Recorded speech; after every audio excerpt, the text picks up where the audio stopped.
do a summary of the case, and then there is a round of questions for clarification, and then another round of recommendations and suggestions.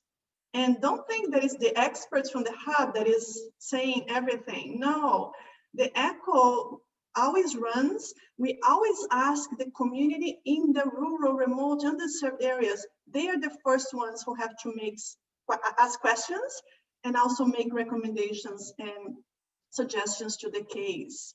We, the experts, we're just sitting there and observing. If there is any mistake or any recommendation that is not evidence-based, then we interject and use that as a teachable moment. But the secret of ECHO is that we are creating this community of practice where the practitioners feel safe. They feel safe to present their cases because sometimes they were presenting their mistakes, right?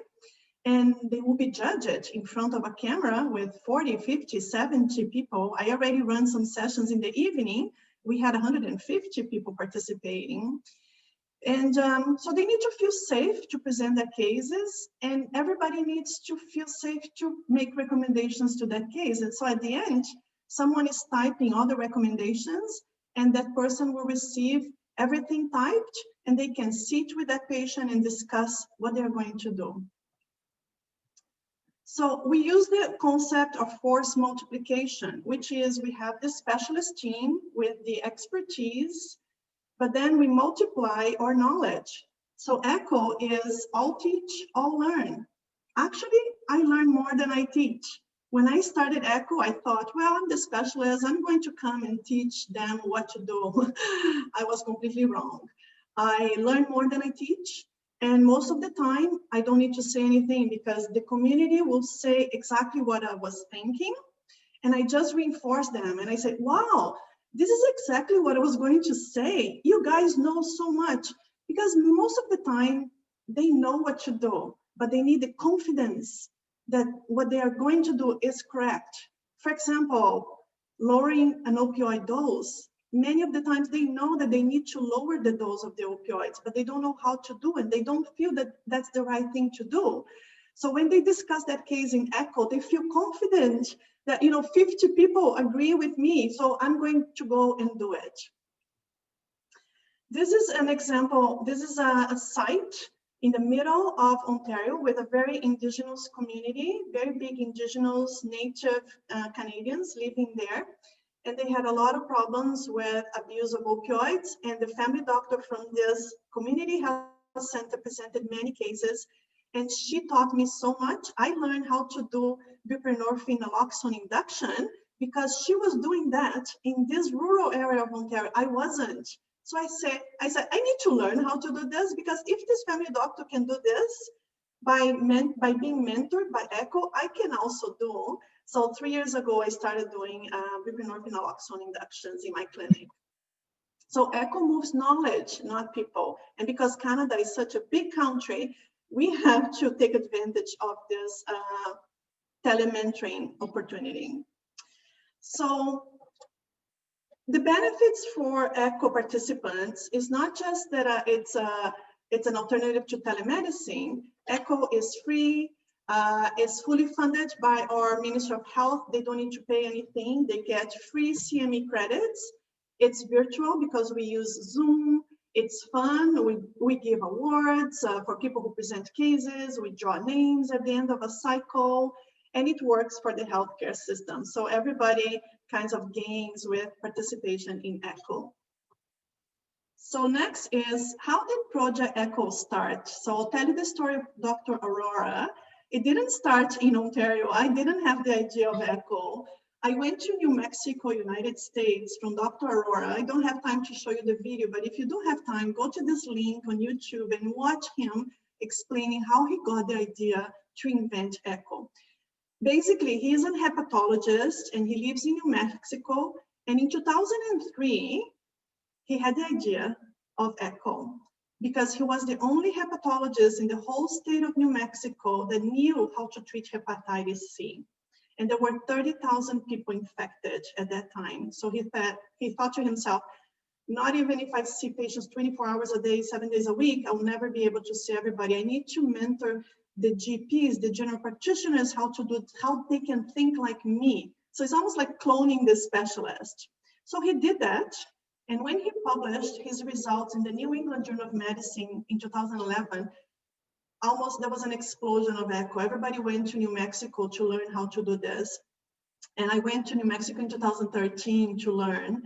And at that time, when I went to New Mexico, there were already more than 30 different programs. Started with hepatitis C, but then it went to addiction medicines, and then it went to chronic pain, and then diabetes, and so on and on and on. So I'm happy to say that now in Ontario, it started with chronic pain. I was the first one to bring echo to Canada with chronic pain.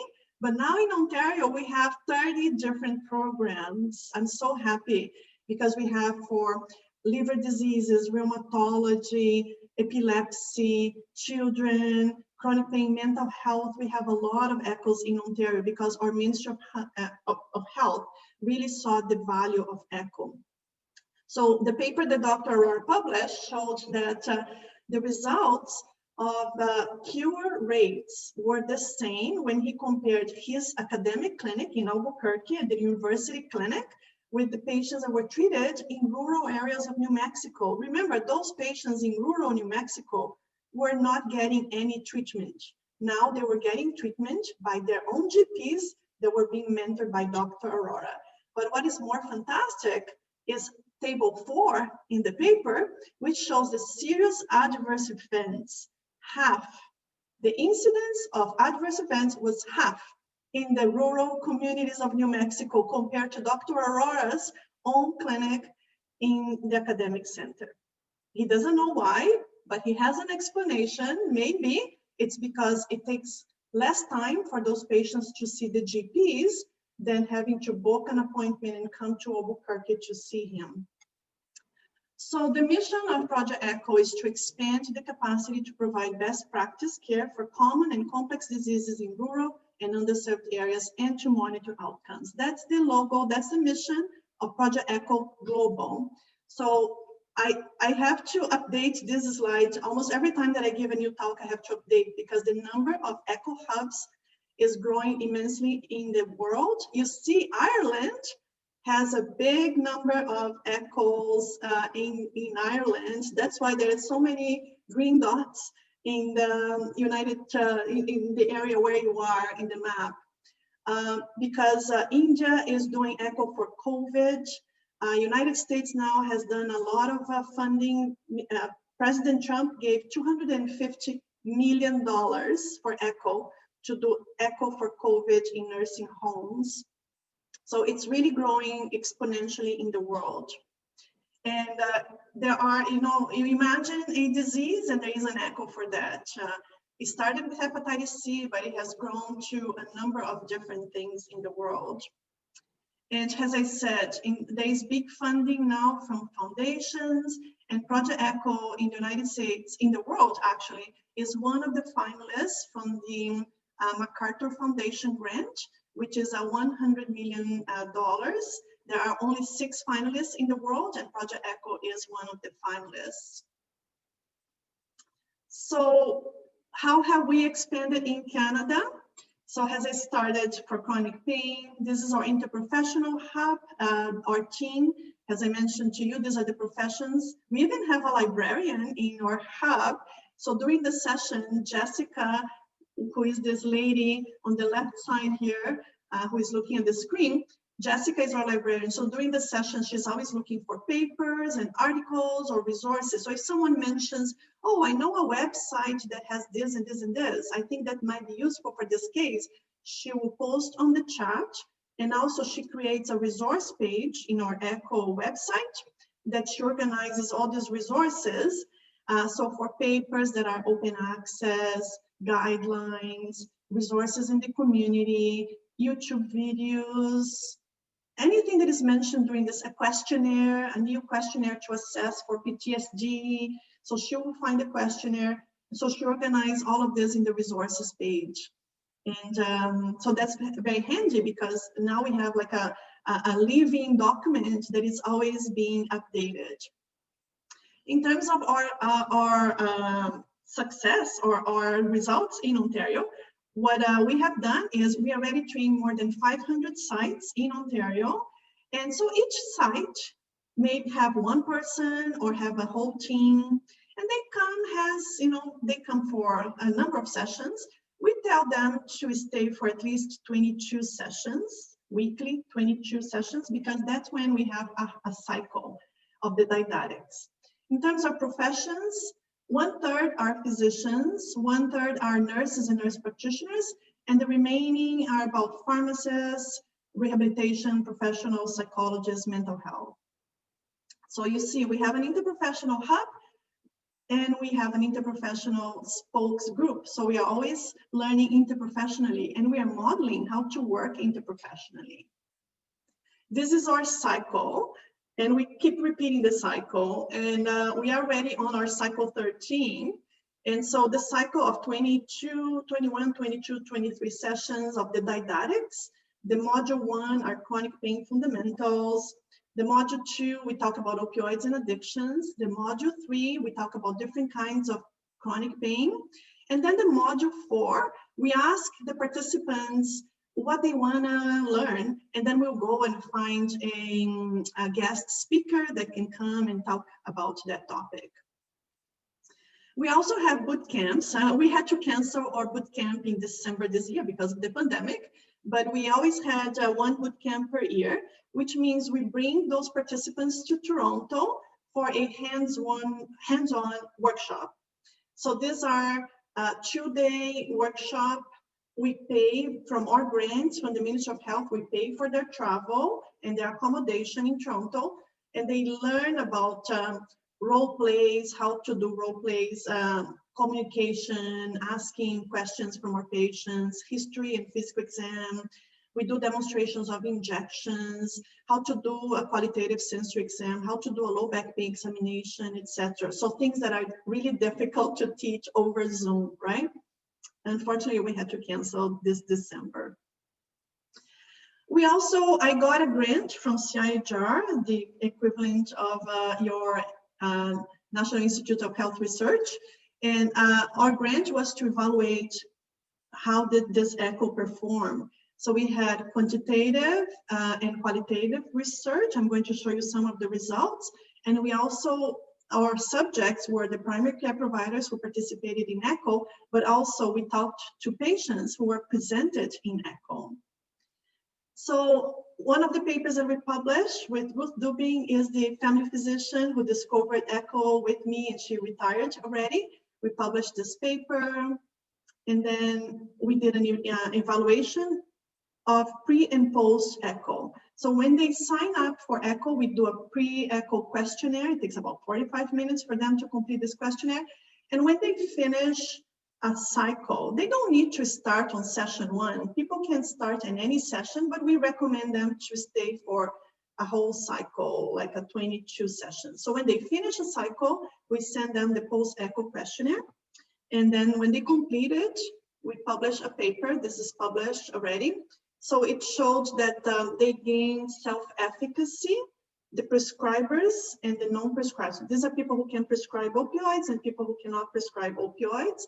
We saw a difference in the baseline. That's why we analyzed them differently, but everybody gained self-efficacy. Also, everybody gained knowledge about chronic pain, the prescribers and the non-prescribers. In terms of satisfaction with ECHO, there were some items that were highly satisfied, my involvement with ECHO was worthwhile. Imagine, these people are coming, they are spending 90, actually when we did this project, our sessions were 2 hours. Then we changed it to 90 minutes recently. But they were coming for 2 hours every week for 20 weeks. It has to be worthwhile for them, because if people are not getting something, they will not come back. And they were coming. And they were coming and presenting cases and participating. And so this satisfaction survey was really telling that people are getting something out of the sessions. We also did an evaluation of how much opioid prescribing they were doing. So the blue line are the ECHO participants. The red line is a cohort, a matched cohort. And the green line is all the family physicians in the province of Ontario. And we show that in terms of opioid prescribing, this is a graph in our paper, and this is only for high dose of opioids. We have one graph for all opioids, and this is the graph for high dose prescribing. You see that there was no change in the matched cohort or in the whole province of Ontario in terms of the dose that they were prescribing, but the ECHO participants, they started very high. So 6 months before they joined ECHO, they were prescribing almost 50% more than the average of the physicians in Ontario. So we are glad that we recruited those people to come to ECHO.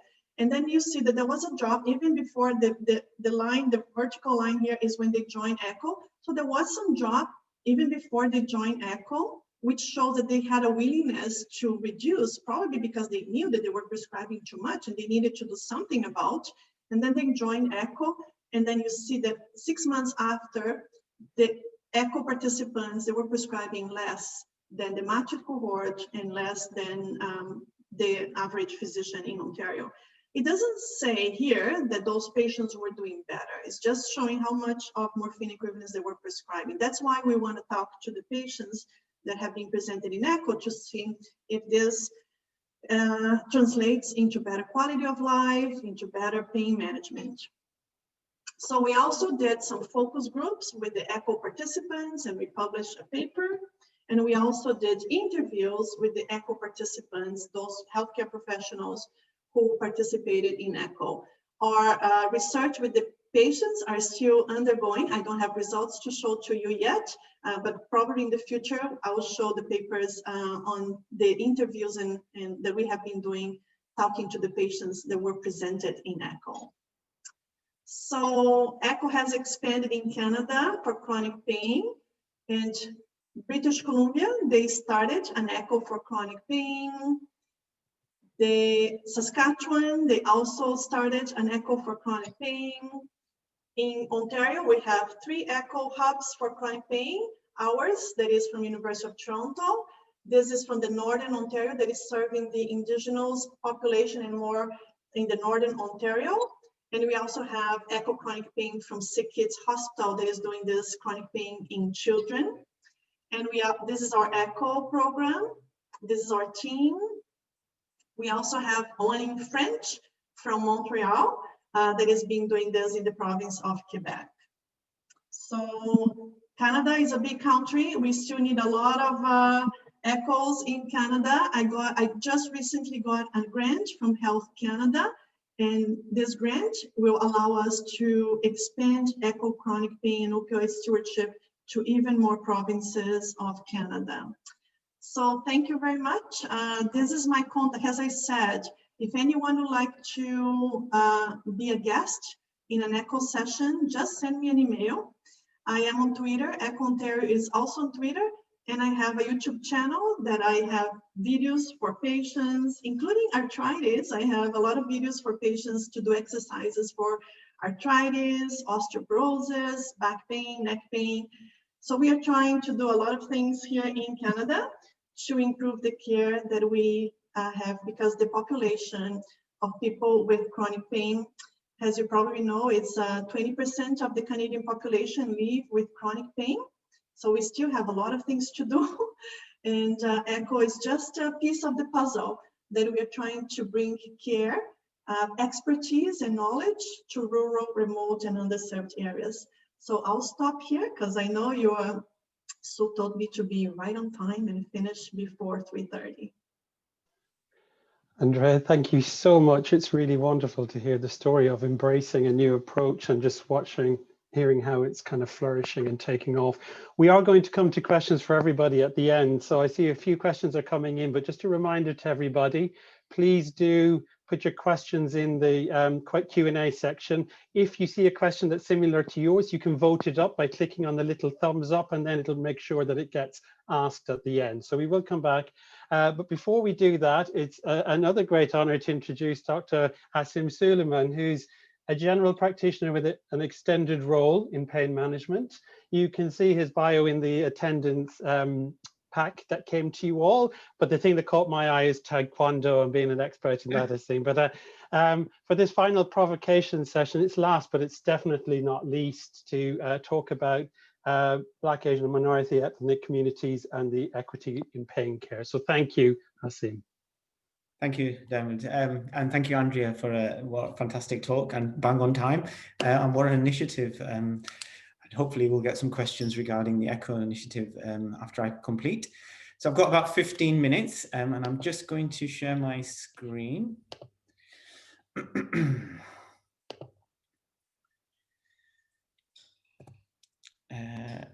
you just give us a heads up if that's okay, Jim? Yeah, we can see it. I think it's there. Fantastic. Thank you ever so much.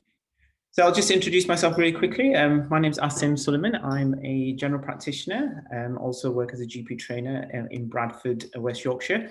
I have an interest in two things from my work point of view. I work as a pain management GPSI, or a GP with extended role, for a couple of sessions a week in Bradford. I'm also an occupational health physician, so I obviously look at the impact of chronic musculoskeletal conditions and how it impacts on employees and employers. And my conflict of interest, I guess, is that I'm a MSK champion for versus arthritis. Now, this is a provocation session, but I don't want you to leave the last session of the ARMA conference angry, because that's what a provocation is. But I just want you to perhaps take on board what I've said, have a think, contemplate, reflect, and maybe put some things into action. So just a quick few definitions.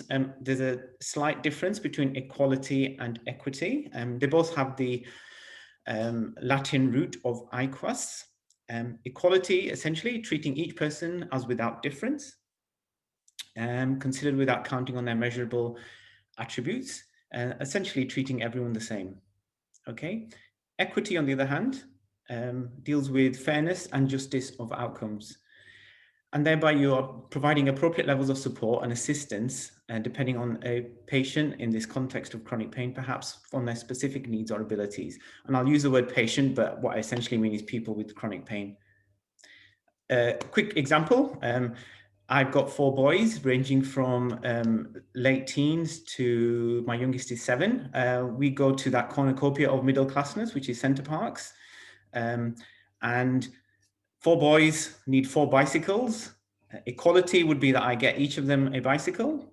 Equity would be that I get 4 of them a bicycle, but one gets a large bicycle, one might get a medium bicycle, one might get a small bicycle. So it's appropriate level of support for each of them.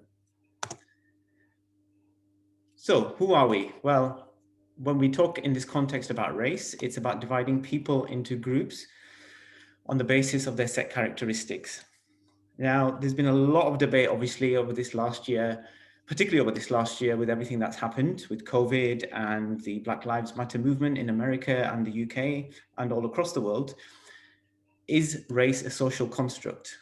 Okay, is it a construct put into play by people in power to suppress those not in power? Something to think about. Ethnicity. Members identify with each other on the basis of their cultural traditions and often have a shared cultural heritage. So for example, an example of ethnicity would be a South Asian ethnicity. So my background is from Pakistan. My parents are Pakistani, but I share perhaps ethnicity with people from an Indian background or Bangladesh or Sri Lanka. A culture, which is ideas, beliefs, and customs based on social behavior of a group of people. So this is where perhaps slight nuances come in, where Pakistani culture may have a slightly different, or may have slight differences with Indian culture, which might have slight differences with Bangladeshi culture. And nationality, as we all know, is a status of belonging to a particular nation. So, racism, what is it? Lots of definitions again, but could be defined as hatred or contempt for individuals who have well-defined, physical characteristics different from our own, or slightly more complicated, multifaceted social phenomenon with different levels and overlapping forms, which involves attitudes, actions, processes, and unequal power relations. And I think that's one thing I've learned over the last perhaps couple of years, is that racism in itself can be defined as prejudice plus power gives you racism. And one of the bases, I guess, of problems perhaps, or cognitive biases, is unconscious bias. And in all aspects, we probably do it all the time. For example, one could assume unconsciously that up north is colder than down south. Perhaps that those people who are overweight are generally lazy. Perhaps we could have an unconscious bias that because someone comes from a low social class, they may be a smoker. And you may have noticed my deliberate unconscious bias was that CP in this context does not stand for chronic pain, it stands for Center Parcs, middle class. Do we have an unconscious bias, perhaps, that older people are less active, are more likely to be sat in wheelchairs for long periods of time, or sat in chairs or bedbound? Do we think about perhaps when we have a clinic list and the names on the clinic list are foreign or non-white names, are we thinking this might be a difficult consultation, or that we might be running behind because of in lack of interpreters or communication difficulties? So unconscious bias perhaps is when we make snap judgments about people, places and things based on our past experiences. And studies have shown that these are quite difficult to undo. And unfortunately, as obviously healthcare professionals are human beings, we are not immune to unconscious bias. So we are likely to make assumptions consciously, in my case, which I just did about Center Parcs, or unconsciously about age, race, sexual orientation, religion, etc. And they may not be assumed, well, the unconscious bias assumptions can be just as bad and interpreted as such as overt bias by a third party. So my question, I guess, was in this context of the ARMA conference, does it affect the way we provide care in the musculoskeletal physiotherapy and pain management setting? Of course, patients can harbor conscious and unconscious biases as well. For example, they may not like that they're being treated by a female physiotherapist. They may not want to be treated by Asian doctors. They may have a preference for an older doctor or clinician or physiotherapist, i.e., because that might suggest to them that they're more experienced. The thing I found perhaps is that environmental factors can play a part, because in this high pressure system that we're in, apologies, when we're working under a lot of pressure, time dependent, most of our unconscious biases perhaps couldn't cause any major issues. However, it's the awareness that we need to have of those situations when we're running out of time, when we're running behind, when there's pressure on us from all sorts of things, that it could impact upon the way we treat our patients, the way it can impact on our diagnostic capabilities, what investigations we request, and how we manage our patients long term. And reading around the subject, there's other biases in clinical practice as well. For example, anchoring bias, which is when clinicians perhaps fail to adjust their clinical practice when new information arises. As an example, sciatica. Patients may present primary care many different times with the same symptoms, and we're always assuming it's sciatica when what we should be looking for is perhaps other factors which could cause worsening of sciatica and thereby missing perhaps serious diagnoses. Availability bias. Management is guided by information or access to recent events. So example I've got, pretty contemporary at the moment, would be everyone with a temperature, unfortunately, has got COVID until proven otherwise. But we're clearly going to miss lots of cholangitis, tonsillitis, gastroenteritis, etc. Confirmation bias. So this is an important one, this. And this is where you look for confirming evidence to support one's preconceptions and dismissing information that may challenge those preconceptions. So for example, when you get a CV, and I'm talking about those perhaps people in senior leadership roles, is there an unconscious bias that female applicants are less confident or may have childcare duties, for example? So therefore, an output forward for senior leadership roles. If it's a non-white applicant, are you assuming that they may have communication difficulties or may not understand the culture? So way back in 1993, beg your pardon, 1990, the Macpherson report defined institutional racism, which is the collective failure of an organization to provide an appropriate and professional service to people based on their color, culture, or ethnic origin. It can be seen or detected through processes, attitudes, and behaviors which amount to discrimination through unwitting prejudice, ignorance, thoughtlessness, and racial stereotyping. So one of my provocations, amongst many during this talk, is that I have to ask the question, and I've asked this question myself, is the beloved NHS institutionally racist?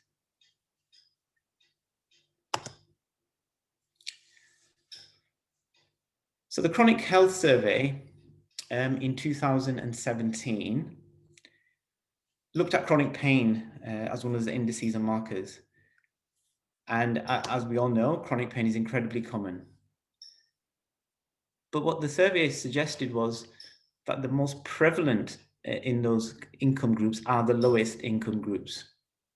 So in 2017, 44% of adults in the lowest income had chronic pain compared to 7% in the highest income quintile, which would suggest, and as a general rule, perhaps I'm overgeneralizing, is that people from Black and minority ethnic backgrounds do on the whole tend to sit in the lowest income quartiles, so therefore are more disproportionately affected when it comes to chronic pain.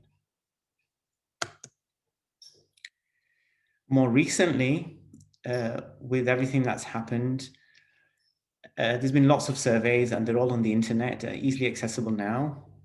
The independent one looked at education, the feeling of belonging in Britain, employment, and the most kind of recent one and quite relevant one to us is the probability of death from BAME backgrounds compared to white backgrounds with respect to COVID. So in all these surveys, the Black Caribbean or Asian populations who were British came off worst off. For example, look at this one, employment. During the glass crash, there was greater levels of unemployment in the Black population and to some extent the Asian population. Now, it's quite possible that if we extrapolate this to the post-COVID next few years where austerity is in no doubt going to come back, it's quite possible that the employment for the Black and Asian populations and perhaps for the white population will go up, but the Black and Asian are most likely to be disproportionately affected. So this one really hit home with me, really, being from BAME background and being a doctor, and some of my colleagues and some of your colleagues perhaps have been affected adversely and have died from having COVID infections. So it's very relevant, really. If you're from Bangladeshi, and obviously this data was from May, so this could be updated, you're more likely, or twice as more likely to die from COVID as compared to being white.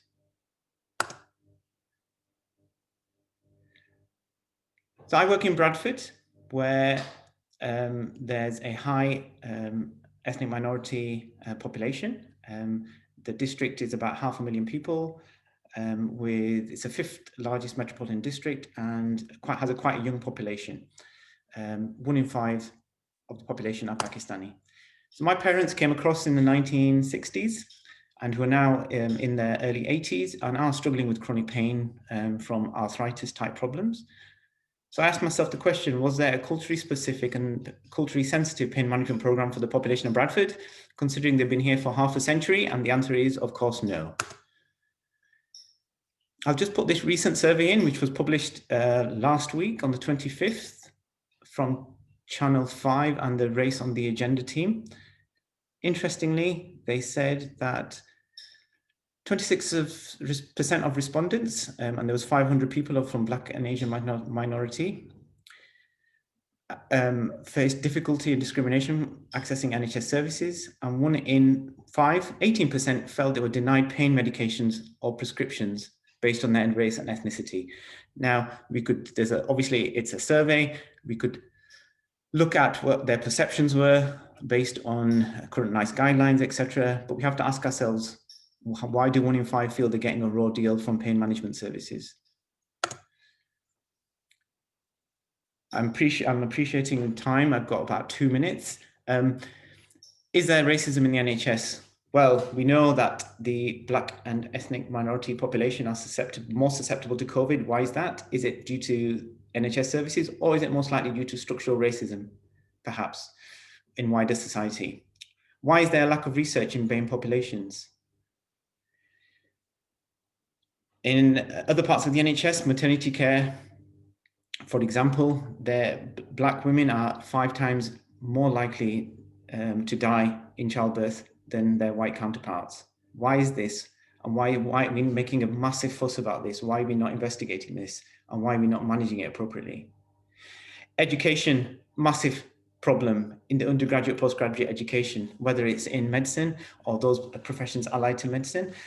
Do we take into account diversity, ethnicity? Why does it take a medical student in London to put together a dermatology manual on Black and Asian skin?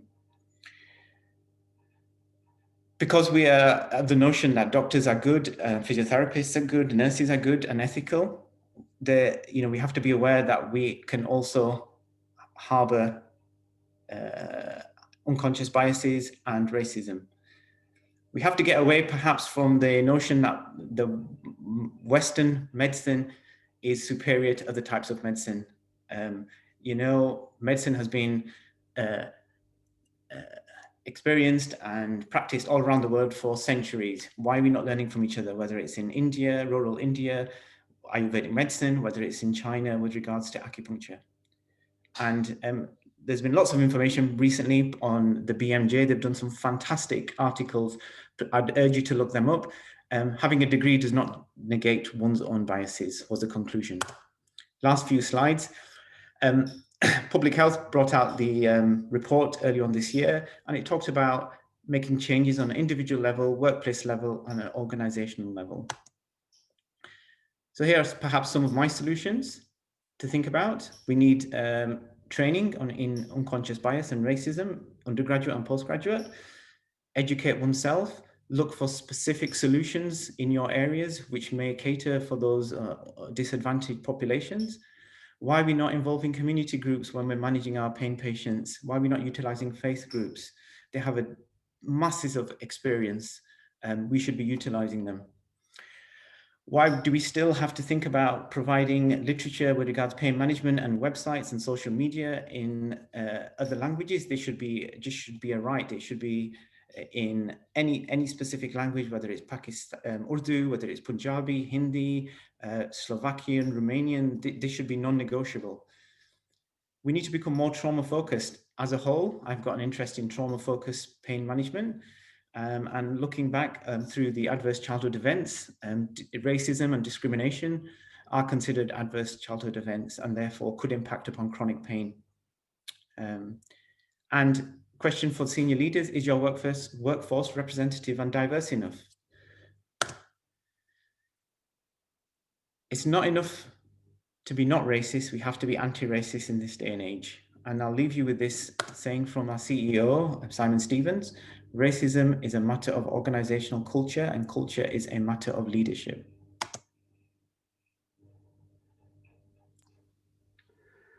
Thank you so much, Asim.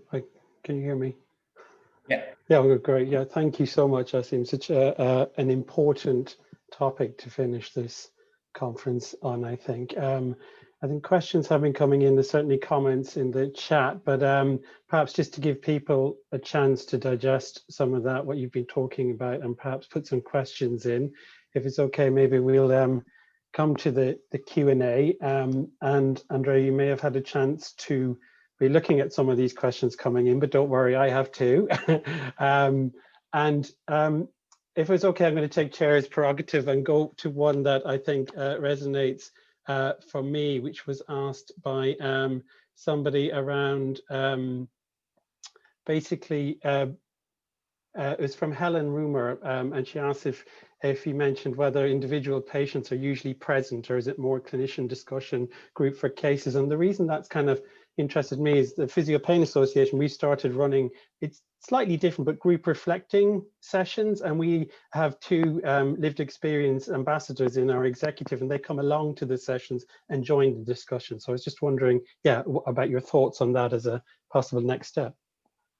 Yeah, so we just approved, our advisory board gave us this advice to include people with lived experiences in the hub members. So we are seeking people in Ontario that will form or will join our hub. But the patients, just to be clear, the patients that are being presented at the echo session, they are not live at the echo session. The only echo that brings the patients during the session to discuss is the echo autism, because the expert hub, they thought that they needed to see that the child behaving and the mother and or the parent to give a proper recommendation. But all the other echoes in the world, the patient is anonymous, but some echoes are including now people with lived experiences as a hub expert. Brilliant. Thank you, Andrea. So it sounds like it's something potentially to be including and working towards. And I guess I wonder if that links into another quite a popular question, which is around governance with regards to patient safety, and what, if any, governance arrangements are in place for using ECHO and applying this model? Yeah, that's a good question, because we, the members of the hub, we have an executive member that we have an executive committee that makes decisions about the program itself. But in terms of who owns the recommendations that are being submitted to the patient is the clinician that is presenting the case. We consulted with lawyers at our hospital, at our protective association in Canada, and there is no patient-physician relationship or practitioner relationship between the hub members and the patient, because we're not seeing the patient. So really the responsibilities of applying the recommendations are solely the practitioner who presented the case. And that's why we only accept people who are regulated, registered healthcare professionals in Ontario to present their cases. Great, thank you, Andrea. I wonder if it's okay, Asim, we might come to you for our next question, if that's all right. I guess this links to, there was a lot of in the chat, not necessarily questions. Asim, thanking you for kind of really having to explain that difference between equality and equity and how they are different. And I guess it made me think that. Example. Apologies. No, I liked it. I think it made me laugh. But and it made me think about justice as the the wider thing. And the question here, which comes from Claire Jacqueline, is what role do you think?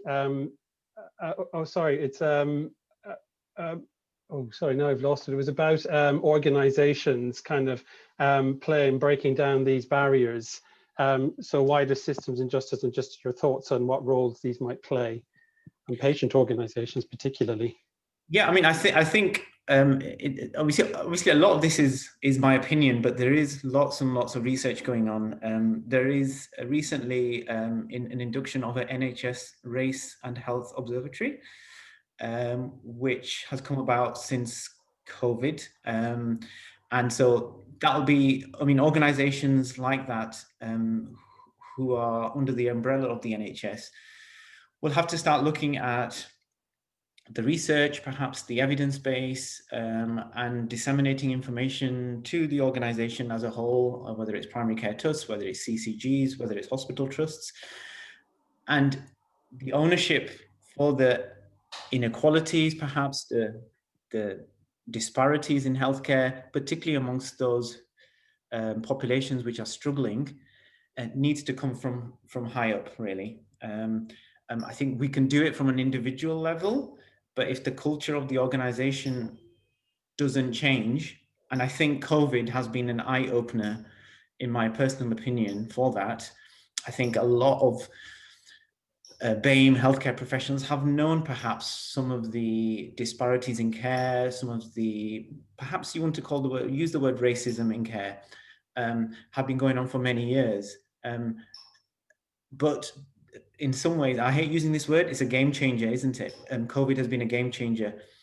So we need to utilize that momentum moving forward, and the NHS and the organization, and you know, and I feel changes have been made, the awareness is now there, needs to have a complete cultural shift really. And it could be as simple as perhaps an organization, when you get appointment, you know, just looking at it from the shop floor level, if you've got a patient who may struggle with communication skills, why are they not given slightly longer in clinic, as an example? You know, why do they always stick to the 20-minute rule for every single patient? Perhaps you could expand that to 30 minutes or 40 minutes, because you know there may be issues with interpretation, communication difficulties, and thereby if you're rushing people along the healthcare system, they're going to fall through the net, simple as. So in answer to the question, I think it has to be a cultural shift high above, which one then has to filter down to NHS trusts and CCGs and primary care. Thanks, Asim. And I noticed, Andrea, you were nodding your head a lot with that. I'm wondering about your thoughts on this and kind of the ECHO project and how that's breaking down barriers. And you kind of showed about Native Canadian communities you're involved, whether you had thoughts on this. Yes, and actually, we have an ECHO Ontario conference every year. We bring together all of these groups that do ECHO in Ontario. It's going to be January 29, and guess what's the topic going to be? Equity. How do we address equity and institutional racism, and how do we teach this in our ECHO sessions?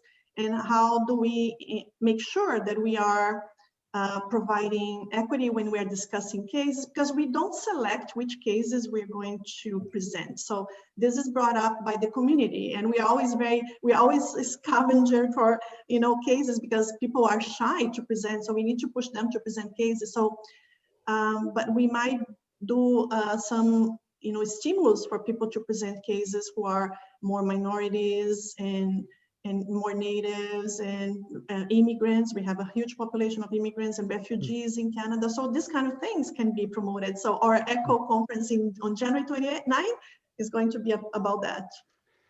Brilliant, thank you. So everybody put that in your diary, look it up. 2 more questions before, I'm just conscious of the time, maybe one for Andrea and then one for you, Asim. And Andrea, there's a couple of questions around the same theme of, obviously you talked about Canada, a vast expanse, you know, geographically much different to the UK, and I noticed Ireland, being biased, that's my bias, being Irish, but the questions are around, do you think this can work in urban areas or more densely populated areas? Does it need to be? Yeah. Yeah. Yes, actually it does. So the main, when Dr. Aurora created ECHO, he was thinking about the rural, remote, underserved areas.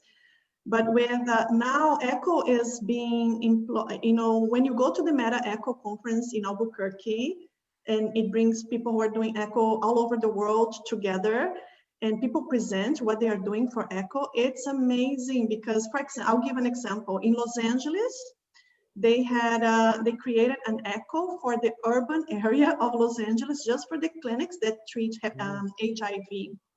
So then they were able to standardize the care for HIV in the Los Angeles urban area because it's such a huge area, but each small clinic, they were treating HIV differently, and especially the comorbidities, the mental health issues, the adherence to treatment. Like one clinic in one corner was having an excellent adherence to treatment, and the other one in the other corner was not. So by putting them in the ECHO room, they could share their what they were doing, their programs, their materials, and it was really, really eyes-opening because now you can do ECHO for, as I said, for more than they are doing ECHO now for schools, for teachers. In New Mexico, they were also doing ECHO for police officers to help them to learn from each other how to de-escalate a aggressive person on the street. So because they had very good police officers that knew how to do it and others that had no clue. So again, by putting them in the same room and discussing cases, they learn from each other. So you can do for anything. It's possible, and I can certainly see applications even where I work in central London. So thank you. Yeah. Final question, Asim. Sorry, it's perhaps a big one to finish in a minute, but Mark, hi Mark, has asked if you had any thoughts on how we can increase diversity and BAME engagement in in co-production and patient engagement where they seem to be underrepresented? Any thoughts? Big question. Yeah, I've looked at this myself, and it has to, in my personal opinion, it has to involve working with communities. Perhaps not just the usual in practices, we've got a support group, please attend. It won't attract anyone. Go to those places where communities hold up, perhaps. So it has to be in church halls, perhaps. It has to be in synagogues, in temples, in mosques. In mosques every Friday, there's hundreds of people who come together. Why are we not engaging with them? Yeah. Community halls, and it has to be local. It has to be, if you know someone in your local area who is struggling with chronic pain, you will be able to chat with them and discuss with them because they're like you, in essence. So I think it is about utilizing communities. There's a lot of expertise out there. There's a lot of experience out there of living with persistent pain. Why are we just not utilizing them? So that would be my last little bit before we finish. Well, I think that's a really good point to finish on, Asim, and that, I guess there's something there about effort. We have to make the effort. We have to go out and approach these people. We can't just expect them to come and join in if we don't go and make that effort. So, Absolutely. Yeah. Thank you so much. I'm sure everyone will agree, and you can see in the comments, but if you haven't had a chance to share your appreciation for Dr. Andrea Furlan and for Dr. Asim Suleman in the comments, what an excellent session to finish this conference on. So thank you both so much. We're going to hand back over to Sue for the final round, but if you have any questions, sorry, that weren't answered in this session, go to the networking area after this. I think Andrea and Asim are planning to be there, so you may get a chance to ask them there. Thank you.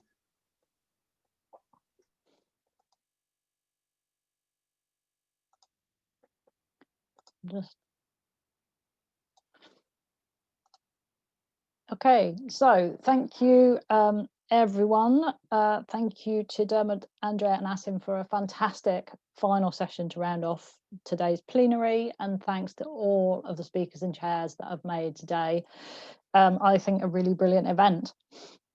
As I was saying at the very start of the conference, about a year ago, we had a vision of a conference that would allow stakeholders from every part of MSK Health to come together to inspire each other with what we can achieve when we work together.